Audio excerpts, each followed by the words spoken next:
Olá! Eu queria começar dizendo aqui que o nosso bate-papo hoje vai ser leve, divertido, mas eu acho que não vai ser não. Porque a gente vai falar dos temas mais cabeludos que assombram quem trabalha no mercado adulto e todo tipo de empresa que faz transação online. A gente vai falar de fraude, chargeback, tentativas de extorsão. Eu já aviso aqui que não dá para a gente esgotar todos esses temas numa conversa de 1 hora, tá?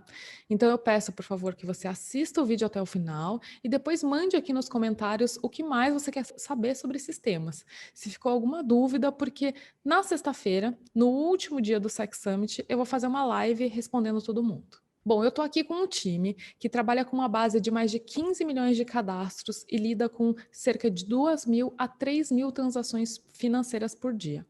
Eles vão contar para a gente como é possível manter esse volume de transações dentro dos limites de chargeback, que é de 1,5 chargebacks a cada 100 transações. Se você nunca estourou esse limite, saiba que, inclusive, a gente já pagou essa multa durante algum tempo, elas chegam até US$ 25.000 por mês. Mas ainda bem, isso é passado e a gente vai compartilhar com você alguma dessas estratégias para ter superado esse problema. Hoje, esse pessoal aqui também lida com fraudes com muita maestria e vai contar para a gente como eles têm gerado cerca de R$ 140.000 em receitas adicionais com tecnologias próprias de antifraude. Aqui comigo eu tenho hoje o Fanta, ele é um dos nossos cientistas de dados, ele tem muita experiência, inclusive já passou pelo Booking, que é uma referência aí no meio. A Maju, ela é líder do time Wall Street, que tem foco total em conversão e faturamento. Ela lidera hoje um time de 5 desenvolvedores e é responsável por essa parte também mais estratégica, de pensar no negócio. Uma das pessoas do time da Maju é a Gabi, que está aqui, ela é especialista em UX, e ela está com a gente há alguns meses, vai contar também um pouco dessa experiência aí de trabalhar com essa base de dados gigantesca e esse público aí bem específico. Bora lá? Bom, Bora. gente, bora. Para começar e dar uma contextualizada, a gente tem dois tipos mais comuns de fraude, né? Assim, que a gente classifica como fraude. Um deles é o não reconhecimento do nome na fatura, esse é um problema que acaba caindo ali no antifraude. E também quando o cliente usa o chargeback como mecanismo de estorno, certo? Sim? Correto.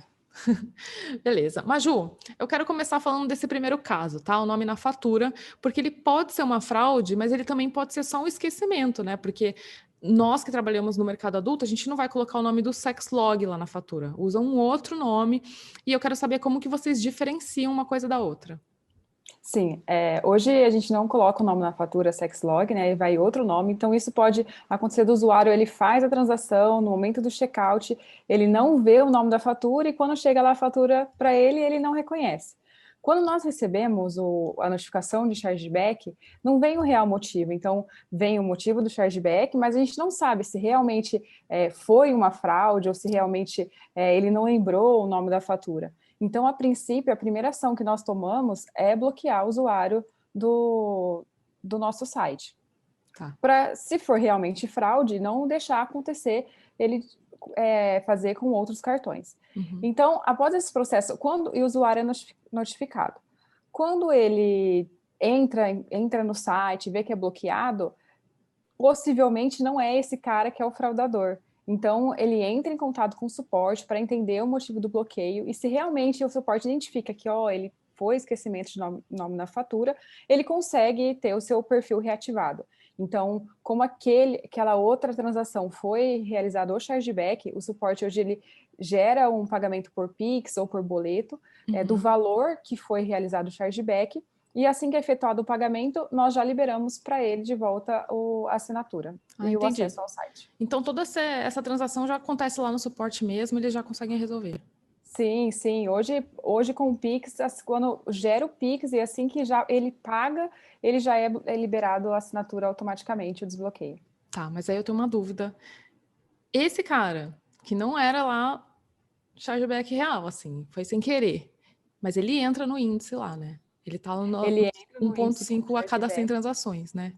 Ele entra. Porém, o risco desse cliente que não lembrou o nome da fatura vir a fazer um chargeback futuramente é quase nulo, assim, né? Porque Quase ele nulo. é aquela história, quem erra não esquece, né? Então, se ele já sabe, a hora que ele vê a Cinete, ele vai lembrar da próxima vez.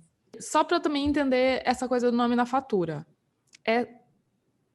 Como que a gente escolhe um nome?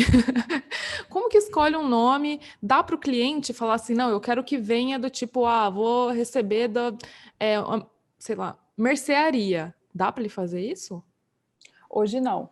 Hoje nós já fizemos no passado um teste, né? Para quando a gente teve muitos números de chargeback, a gente tentou, falou assim, vamos colocar o nome da fatura Sexlog. E fizemos um teste. Porém, muitos usuários não querem que venha o nome Sexlog na fatura. Então, eles Sim. preferem esse anonimato na fatura. Para, às vezes, um conhecido pegar, a mãe, ver lá o Sexlog, fica complicado. Então, hoje o usuário não escolhe mais. Então, quando ele abre a modal, ele está ciente que vai vir a Cinete ali. Entendi. E outras pesquisas que foi feito no Sexlog também, para saber se eles queriam que viesse Sexlog. E outras pesquisas que nós fizemos também no site com usuários para saber o nome da fatura, o que eles preferiam. E assim, Sexlog perdeu. Entendi. Não dá mesmo, né, gente? Vamos combinar que é tipo mandar um vibrador e com a caixa, assim, ele aberto. Olha, você Formato do vibrador. Parabéns, chegou a sua mercadoria. Daí o porteiro fica louco. Então dá para entender isso aí. Mas eu quero falar justamente, então, nesses casos, você comentou, né? A pessoa esquece. E isso entra nos índices de chargeback. Então, é um problema, né? A gente tem que evitar que ela esqueça. Mas como é que a gente faz para relembrar esse cara que vai vir lá, a Cinete, sem lembrar ele de cancelar? Porque é uma faca de dois gumes, né? A gente fala assim, viu? A gente vai aparecer na sua fatura. E aí ele, nossa, eu tinha esquecido de cancelar. Obrigada por avisar. Vai lá, pum, cancela. Como que a gente faz isso? Exatamente. Bom, hoje a gente tem uma IA, né, uma inteligência artificial que indica o cliente que tem o maior risco de fazer esse chargeback, mesmo que a gente não consiga identificar o real motivo, né, apontar e dizer, é o nome na fatura, ou se é realmente o valor do plano que vai fazer ele fazer o chargeback, ou se é realmente uma fraude. Não tem como apontar ainda, mas a IA trabalha em cima de pontuações, né? Ela gera uns scores em cima desse cliente, para dizer que aquele cliente, por exemplo, tem 80% de chance de fazer um chargeback. E aí a gente envia um e-mail para ele avisando, né? Tipo, vai vir sua fatura, a data, o valor, sabe? Quando é que vai renovar. Mas isso, claro, que não é a garantia que vai evitar que aquele cliente vá ser um fraudador. Né? Mas a gente já tem essa segurança de confirmar o e-mail dele também no cadastro, mas de primeira mão a nossa IA já trabalha nesses scores. Então ela trabalha com uma certa antecipação, né? É isso. Isso, a gente Ela vai falar assim, esse cara aqui tem um risco de ser um chargeback, melhor avisar. É isso, né? Isso, Tá exatamente. bom. E também aquele cara que, assim, a verdade é que quem trabalha com recorrência e tal, a gente se beneficia do cara que esquece, mas ele não é o nosso cliente ideal, né? É um benefício? Mas se ele tiver que cancelar e ele só não cancelar porque ele esqueceu, não é bom ficar com esse cliente na base, né? Não é um cliente qualificado, não é quem a gente quer agradar, no fim das contas, né? Exatamente, mas claro que a gente, com essas pontuações e esses altos riscos de fazer chargeback, a gente também procura reter ele, né? Tem várias ações para poder reter e evitar o máximo de fraude possível. Tá, então essa parte de confirmação de conta, lá no início, ela é muito importante para cortar a fraude na raiz, né? E o que dá para fazer para a gente melhorar essa parte de confirmação? Porque esse também é um problema. Realmente, e-mail confirmado serve para duas coisas importantes para a gente, né? Uma para manter contato com esse cliente quando ele não estiver mais logado no site. Então, a gente pode enviar nossos e-mails, marketing e tudo mais. E também para validar, né? Entra no Wall Street isso de validar se aquele cliente é real. Né? Não é uma garantia, né, que ele vai ser um fraudador, mas já é um bom filtro, digamos assim, para poder entrar na nossa plataforma. Mas algumas ações que a gente tem feito, né, no momento desse cadastro por exemplo, checar no boxezinho de e-mail, né? Quando ele está digitando, a gente checa o domínio do e-mail para ver se é um domínio válido ou se é um domínio temporário, um domínio zoado, vamos dizer assim. Sim. E aí a gente já faz essa filtragem. Porém, a gente também usa umas técnicas, por exemplo, para atrair também, né? A gente barra, mas também a gente deixa passar nessa peneira para a gente poder ter métricas, principalmente, e também para a gente atrair um honeypot, né? Um melzinho, assim, que a gente deixa passar para justamente a gente se antecipar nas ações de antifraude e, por exemplo, liberar somente na forma de pagamento um boleto da assinatura. E aí a gente evita muito chargeback e se antecipa muito nas fraudes, porque o boleto é uma forma bem segura de fazer um pagamento. Ah, isso é ótimo, né? Eu não sabia, não. Então, assim, dependendo do score lá dele, a gente já, ó, você só pode pagar com boleto e a gente evita ali uma dor de cabeça futura. É isso, né? Exatamente. Legal, Funciona legal. bastante. Massa. Queria saber também dessa coisa do nosso antifraude, sabe? Porque é algo que sempre me perguntam assim nos eventos, né? Que tipo de antifraude a gente usa? Como é possível atender esse mercado? E a verdade é que o que tem disponível no mercado não nos atende, né? Não é o suficiente para lidar com todas as particularidades ali da transação feita com tesão, eu diria. Porque é assim que o cara assina. Então, me contem aí como é que foi para a gente perceber que a gente tinha que produzir algo que atendesse a essa demanda específica. Quando eu entrei no Sexlog, né, a gente ainda usava o antifraude de mercado e atendia bem assim, no quesito de restringir chargeback. Só que o que acontecia, né, depois que a gente começou a analisar os resultados e tudo mais, é que a gente tinha uma taxa de não aceitação de transação um pouco alta. Uhum. Né? A gente teve algumas análises de dados anteriores que a gente fez, a gente não passava um antifraude em todas as transações, até porque o custo seria muito alto, mas a gente identificou por meio da análise de dados, e isso daí quem fez foi eu não estava ainda no time, né? Mas foi muito legal que eles fizeram uma análise de dados e descobriram, olha, nesses horários aqui, esse tipo de transação, por exemplo, a primeira transação da pessoa no site, né?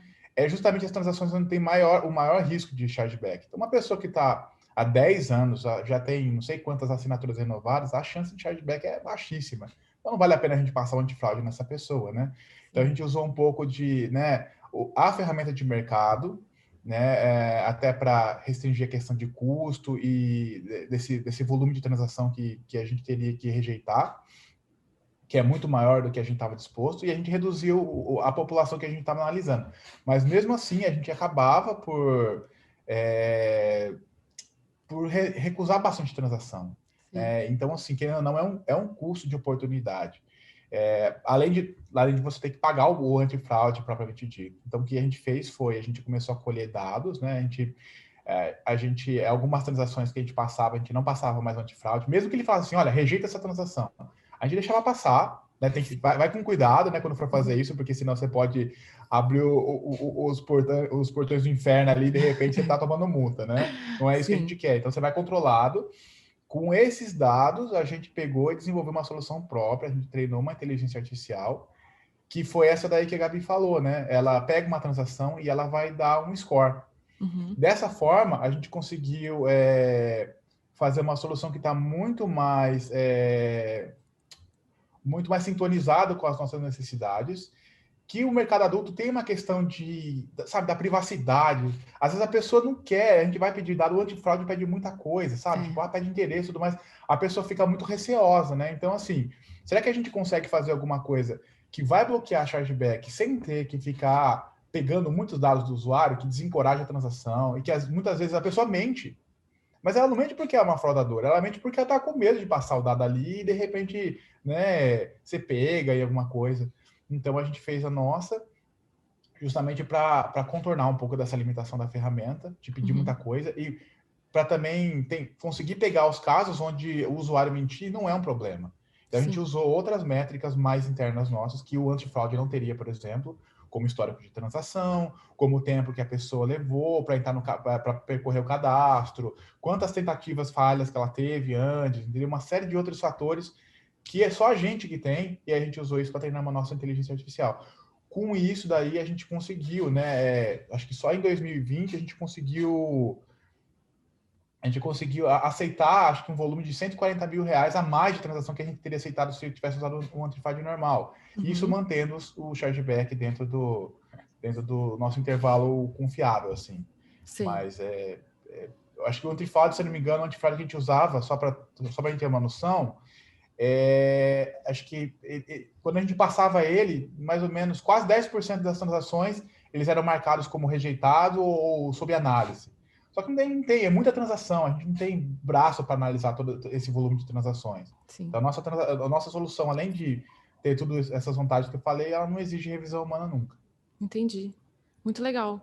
É uma pergunta mesmo de leiga, assim, mas você acha que esse antifraude aí, ele atenderia outras empresas, assim, do segmento adulto? Vocês acham que ele já está, ele é calibrado bem o suficiente para atender outros serviços e tal, ou ele é muito específico? Quando você desenvolve uma coisa assim interna, ele é ali que ele vai funcionar. O que você acha?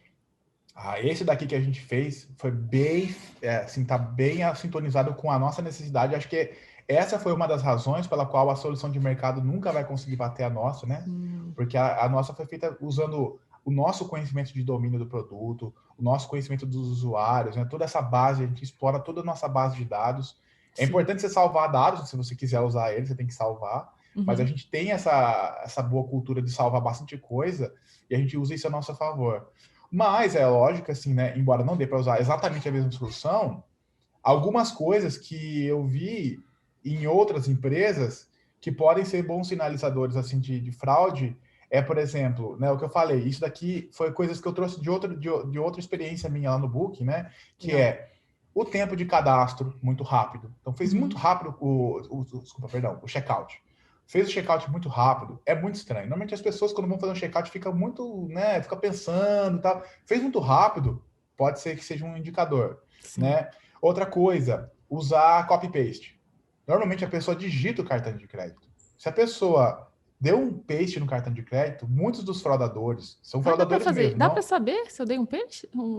A gente usa. Ixi, gente, vou parar de fazer. Inclusive, por isso que ele está cancelando minhas transações aí. A gente salva tudo. A gente salva tudo. Então, assim, se você conseguir saber que a pessoa usou o copy-paste, assim, normalmente essas pessoas que fraudam, elas compram lista de cartão de crédito, então elas vão copiando e colando. Cola, digita, tenta fazer. Às vezes o cartão já foi bloqueado, entendeu? E daí ele tenta uma outra. Esse comportamento a gente pega sabendo se a pessoa fez copy-paste e qual que é o número de transações anteriores bloqueadas num curto intervalo de tempo. Então, se ela já tentou 5 vezes na última hora e usando copy-paste, provavelmente ela tá explorando uma lista de cartão de crédito, provavelmente essa pessoa vai dar um chargeback na gente.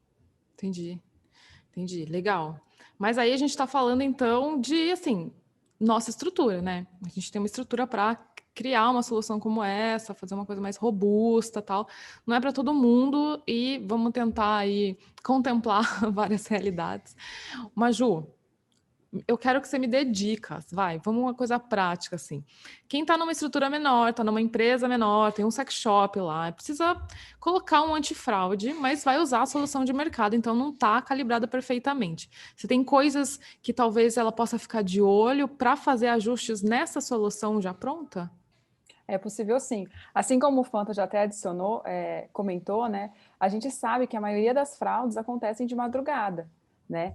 E quando a gente coloca numa modal de checkout muitos dados para ele colocar na hora de fazer assinatura ou uma compra, se você coloca, por exemplo, CEP, endereço, telefone, isso acaba inibindo um pouco os fraudadores. Então, uma das ideias, por exemplo, se a gente identificou que, por exemplo, da meia-noite às 5 da manhã é o maior índice de fraude, então, nesse horário, todos os checkouts vão pedir esses dados para os clientes. Não dá para pedir a todo momento, o dia inteiro, por exemplo, porque isso também pode cair a nossa conversão, por ser um conteúdo mais delicado, que a pessoa não quer se identificar, então às vezes ela acaba, tem que colocar meu telefone, não vou, já fecha. Sim. Então, por isso tem que escolher os momentos certinhos, assim, né? Então, outra coisa que acontece, por exemplo, um cliente tentou assinar, tentou com o cartão X e deu falha lá, o gateway de pagamento retornou, recusado. Ele vai lá e ele coloca outro cartão, que foi recusado também. Então, se ele já tentou com 2 cartões diferentes, tipo, alguma coisa tem aí, né? Sim. Então, aí num terceiro cartão que ele colocar, aí a gente pode pedir mais dados ali para ver se ou a gente inibe ele, ou se realmente, às vezes não é, às vezes ele está tentando vários cartões que ele tem. Então, existe N maneiras da gente colocar. Só que também, por exemplo, um cliente que a gente conhece, que, por exemplo, nossa, ele já está com a gente faz 2 anos, ele assina todo mês.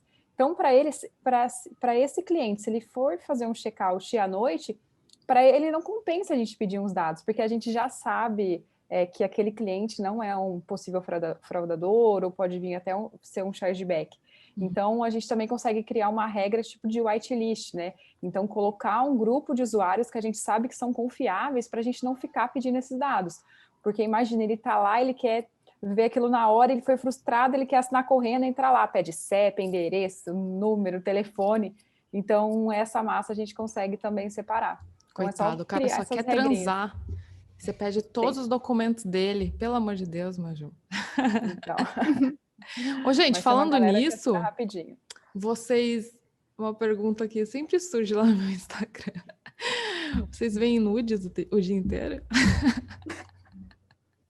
Você vê, Fanta?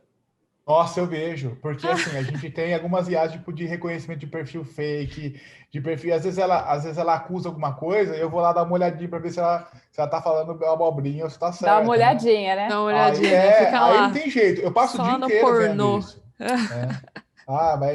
Mas tem coisa que não tem já jeito, se acostumou, né? Fanta? Já acostumei, já virou nem se background, mais. assim. O duro foi, no meu caso também. Eu tenho que ver porque eu tenho que estudar, né, o comportamento do usuário, então toda hora entrando no site, meu histórico já tá horrível. Ainda bem que não bloquearam nada. Chega a ser engraçado, né? Porque aí eu tenho mais contato, assim, às vezes no ambiente de desenvolvimento, né? Que a gente está desenvolvendo alguma coisa antes de colocar para produção. E no ambiente de desenvolvimento só tem meme, bichinho. Então chega a ser engraçado, assim. Tipo, é completamente diferente. Que coisa, né, gente? Se alguém vê o histórico de vocês, se assusta. Fala, esse povo não trabalha, não? Fica vendo putaria o dia inteiro? Vocês são doidos.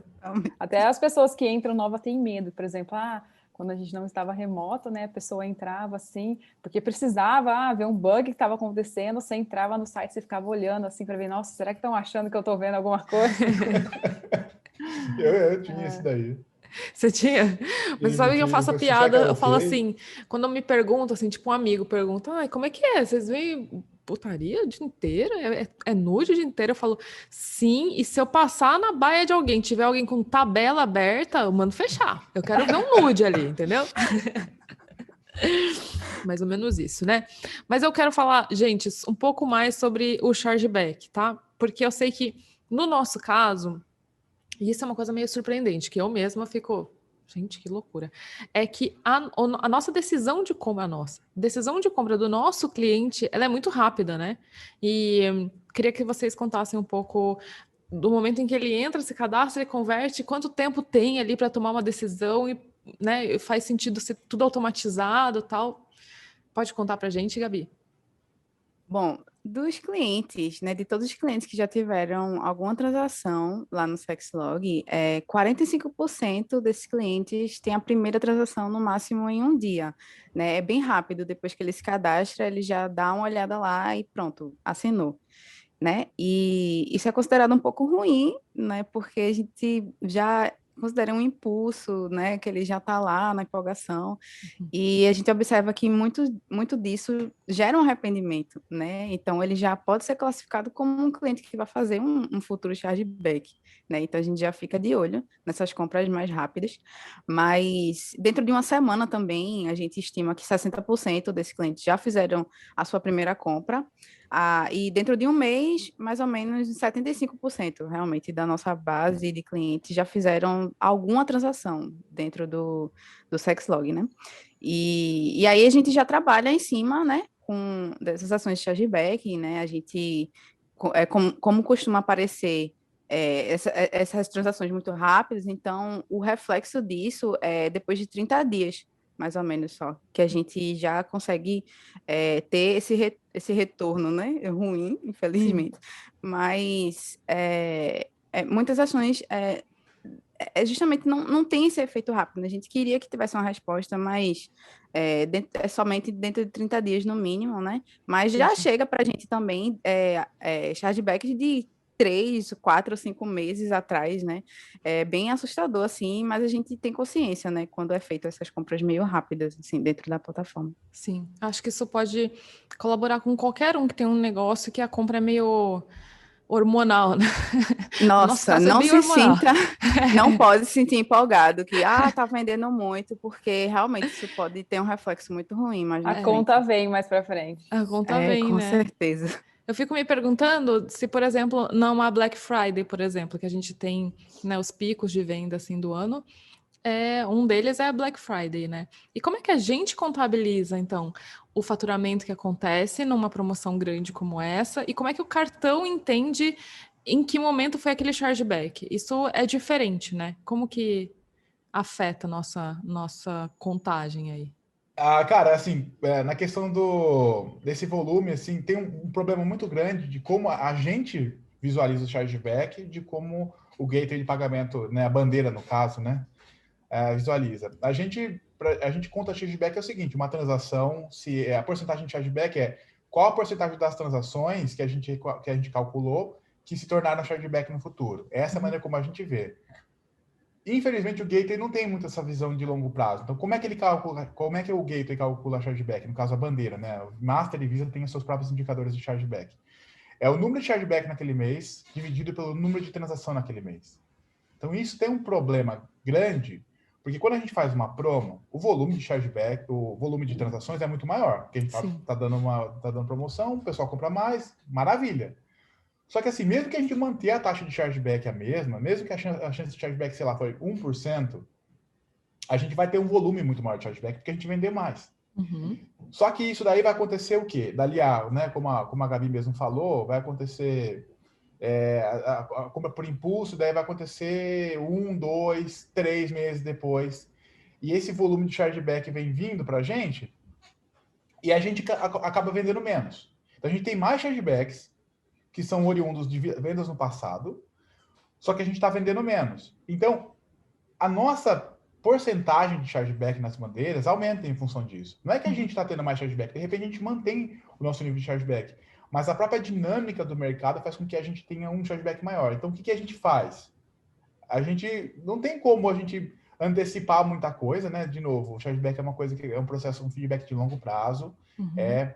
A gente também quer vender o máximo possível, então a gente quer vender nas promoções, só que a gente fica muito esperto.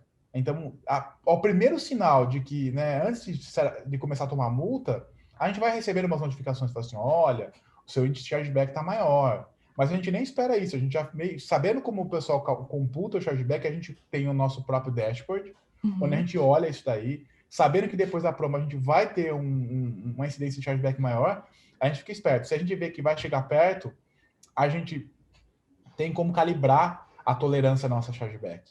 Né? Então a gente pode tomar medidas de tipo intensificar o envio de e-mails, né, na renovação. A gente pode até mesmo fazer um balanceamento aí entre mais de um gateway para conseguir mitigar o risco, né? Estratégia, por exemplo, parecida com um overbooking, assim, sabe? Que de repente você sabe que vai acontecer, então você divide um pouco as transações de maneira se de repente uma bandeira um gateway tá pior, você manda para outro, e por aí vai. Ter uma série de estratégias, assim, mas em geral a gente monitora e a gente toma ações preventivas para evitar que aquele índice de chargeback continue subindo. Tá, entendi. E já que você está falando, e já que você usou a expressão booking, eu quero falar deles. Porque o nosso caso é SaaS, né? Então é recorrência e tal. Mas existe todo um universo de empresas aí que não é recorrência. Você entrega o serviço e depois pode acontecer o chargeback também, não é? Tipo uma reserva de hotel, uma reserva de um resort. Vamos falar dos resorts aí de swing que tem pelo Brasil, pelo mundo. Como que nesse caso, como que a pessoa lá da estratégia pode lidar melhor com essa situação? É bem complicado mesmo, né? No nosso caso, o máximo que pode acontecer de prejuízo é a gente tomar uma multa de chargeback, né? Como o nosso negócio é SaaS, o custo de uma assinatura que foi devolvida, entre aspas, né? Não é muito. Agora, se você tem, por exemplo, né, um serviço de acomodação, que nem o Booking, ou se você tem um e-commerce, né? Você mandou um produto para a pessoa, alguém vai receber esse produto de fato e, assim, se você tomou o chargeback, você perdeu o produto, você perdeu a acomodação, você tem que pagar para o seu parceiro, né? É um problema que acho que também pode afetar muito, que eu tenho visto agora, né? Que tem aparecido muito alguns serviços de venda de conteúdo, né? Erótico, né? Tipo OnlyFans da vida. Tipo um Boop, Esses já ouviu caras... falar? Conhece o Boop, Boop? por Boop é exemplo, muito Boop. bom, viu? É. Plataforma Não, boa. Boop é menor boa. taxa do... É menor do mercado. Então, essas plataformas de venda de conteúdo, elas também têm esse problema, porque assim, você tem que pagar para o seu parceiro, né? De repente, a pessoa vendeu, consumiu conteúdo, você paga para ele, daí a pessoa já tirou o dinheiro da sua plataforma e de repente, pá, veio o chargeback. Então, você perdeu esse dinheiro. Não é só a multa, você está perdendo o produto. Então, nesses casos, você vai precisar ser muito mais rigoroso na maneira como você previne chargeback. Mas, ao mesmo tempo, de novo, a gente já viu que toda estratégia de prevenção de chargeback vai, no caso de um antifraude, ele vai falar assim, não, bloqueia essa transação. Sim. Obviamente que se o risco for muito grande, você bloqueia a mesma transação. Por exemplo, esse cartão de crédito já foi identificado que ele foi usado em outras transações que são fraudulentas, melhor você não aceitar mesmo. Mas, às vezes, é tipo a questão que eu falei, a pessoa botou o número errado, não bateu alguma coisa com o que a operadora de cartão está falando, e aí você manda ele para algum tipo de processo de atrito, que a gente chama, isso é o que o pessoal usava lá no Book, né? Você começa a pedir mais dados, você começa a inserir atrito no processo de checkout. Tudo bem que vai ter gente que vai desistir por causa disso, mas você não está recusando a transação. Recusar é duro, né? De repente você tem uma pessoa que poderia converter ali e você está jogando fora. Então bota mais transação, como a Maju mesmo falou, só pede mais dados, entendeu? E na melhor das hipóteses, né? Aliás, na pior das hipóteses, se a pessoa vier fazer um chargeback, pelo menos você coletou alguns dados e a gente pode fazer o que a gente chama de disputa. Você pode disputar, o chargeback não é final. De repente a pessoa fala chargeback, eu sou obrigado a devolver o dinheiro? Não. Você pode estar com um processo de disputa. E esses dados que você coletou, eles vão ser insumos para a sua disputa. Se você tiver bem munido de dado, você consegue, inclusive, reaver o dinheiro. Então, assim, é uma estratégia de, além de você desencorajar o fraudador, se a pessoa conseguir passar por tudo isso daí, aumenta bastante as suas chances de reaver esse dinheiro num processo de disputa, né?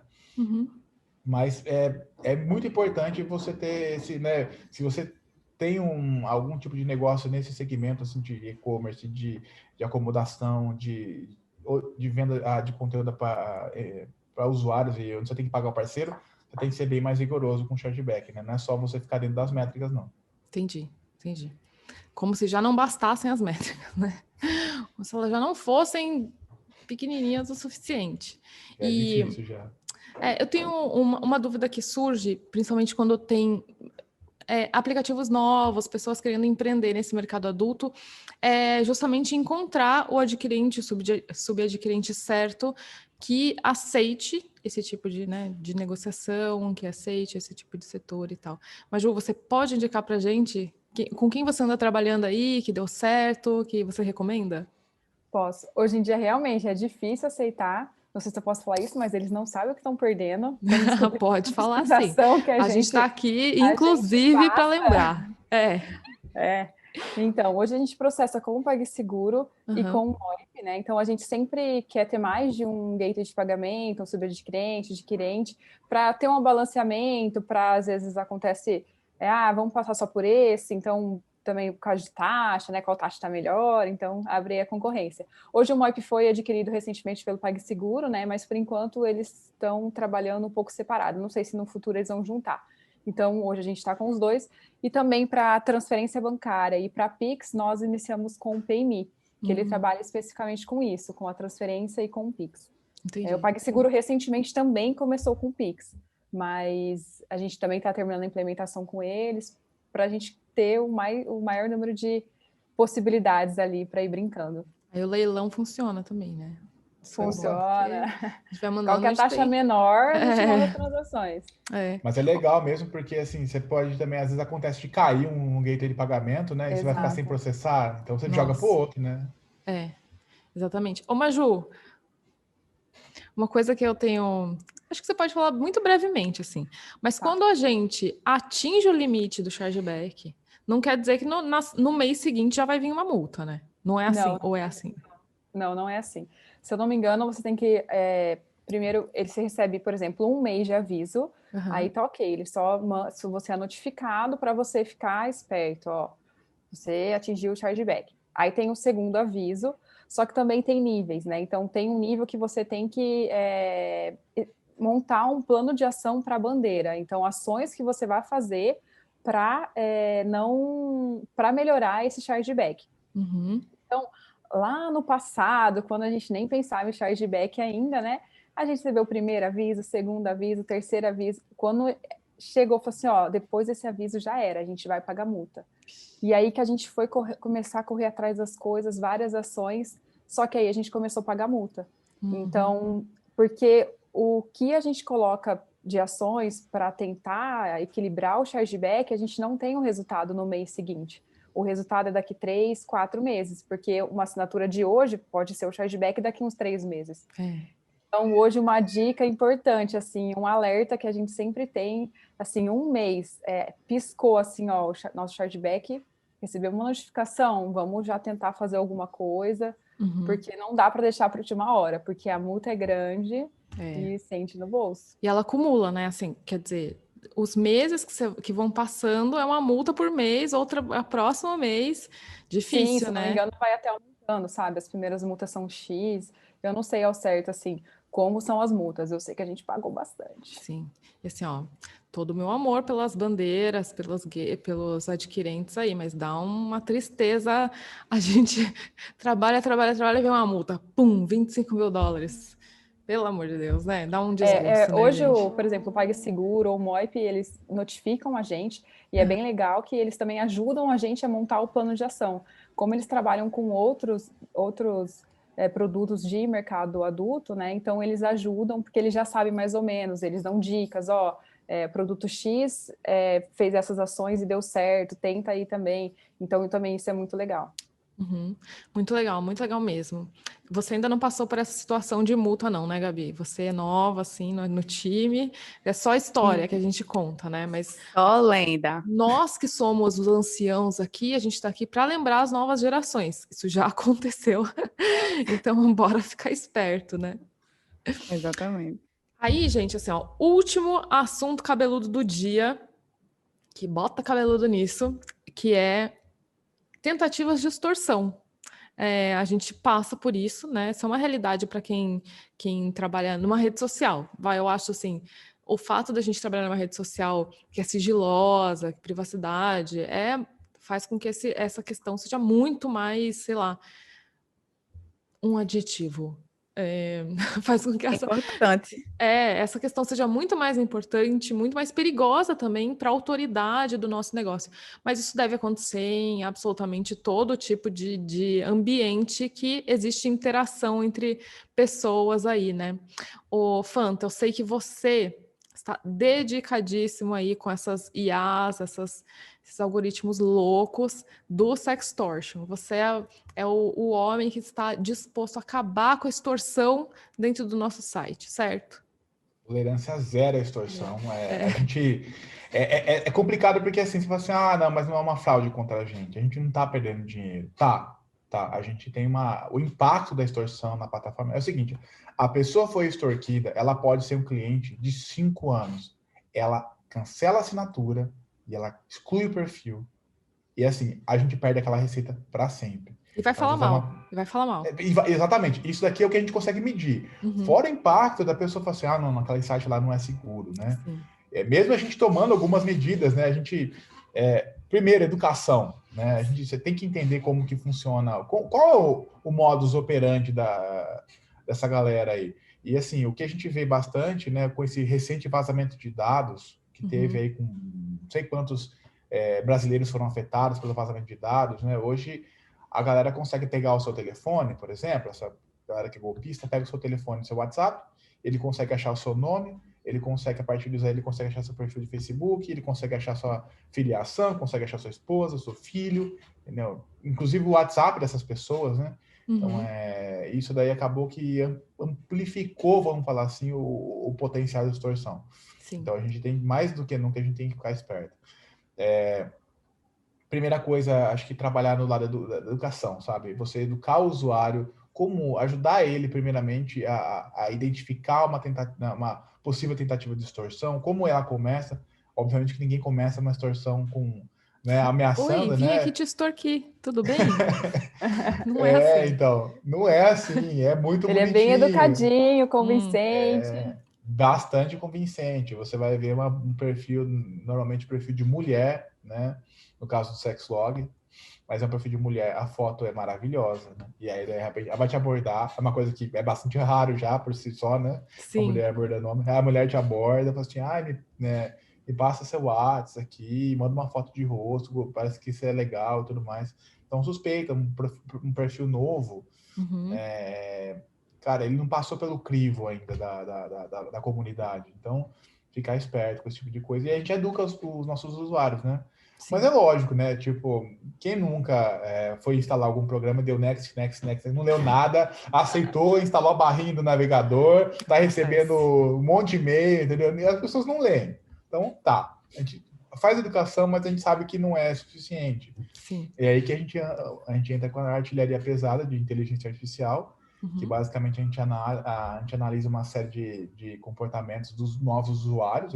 Eles ficam tipo num período vamos falar assim, não é bem uma quarentena, mas a gente fica de olho neles, né? E aí, se acontecer algum comportamento, alguma anomalia de comportamento, a gente sabe mais ou menos como é que o usuário normal se comporta e como o fraudador se comporta.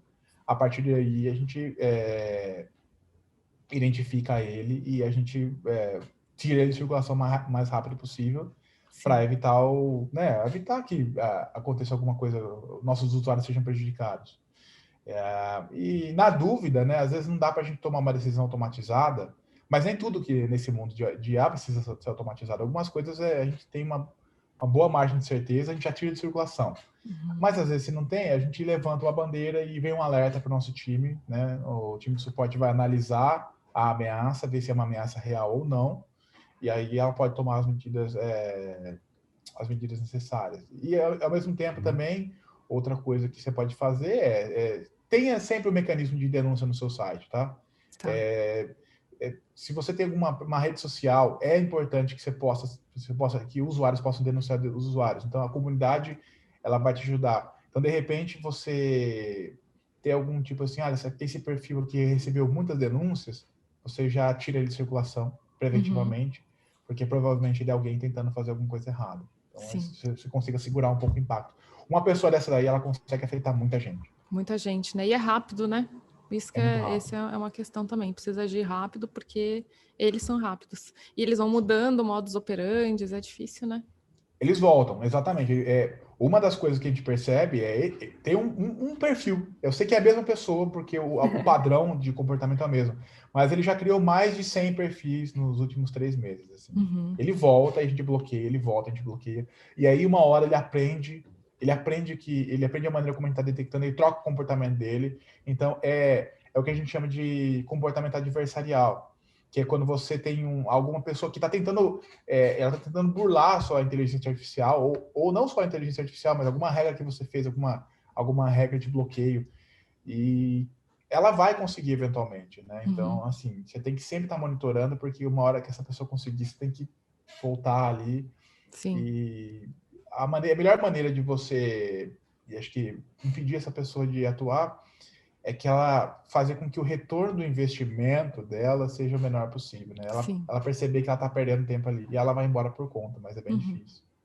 Legal. Da parte de comunicação também é algo que a gente acaba indo para essa parte de educação, né? Que você falou, que você mencionou. Hoje a gente está com essa campanha aí de o chip da putaria. que é assim, meu querido, se você quer passar o seu WhatsApp, se você não aguenta, você quer um desejo muito, né, gigante dentro de você, usa um WhatsApp que seja só para isso. Que aí, de repente não, né? Daí, com certeza, pelo menos esse vínculo entre as outras redes sociais, outros dados que você tem aí por aí circulando, ele não fica tão evidente, né? Acho que é um trabalho mesmo conjunto. Tem a Gabi no X, tem a Maju lá com as estratégias, IAs funcionando e comunicação também integrada, e aí a gente vai combatendo esse pessoal aí, né? Mas, gente, assim, ó, eu queria fazer muito mais perguntas. Mas não vou fazer, primeiro porque a gente não combinou, né? Combinou que era isso aí de pergunta mesmo, a Maju vai me matar se eu trouxer Mais outras ou menos, coisas. né? Adicionei uma coisinha ou outra aí no meio, mas é isso aí. Achei que foi muito legal, foi já, assim, acho que traz orientações bem didáticas para quem quer colocar algumas coisas no ar, para quem quer testar algumas coisas, e de novo vou deixar os comentários abertos aqui para quem quiser se aprofundar em algum tema, manda aí que sei que o pessoal gosta de responder pergunta e eu trago na live na sexta-feira, certo? Bora. Certo. Muito obrigada, Beleza. gente. Foi um prazer. Obrigada. Foi ótimo. Obrigada. Valeu.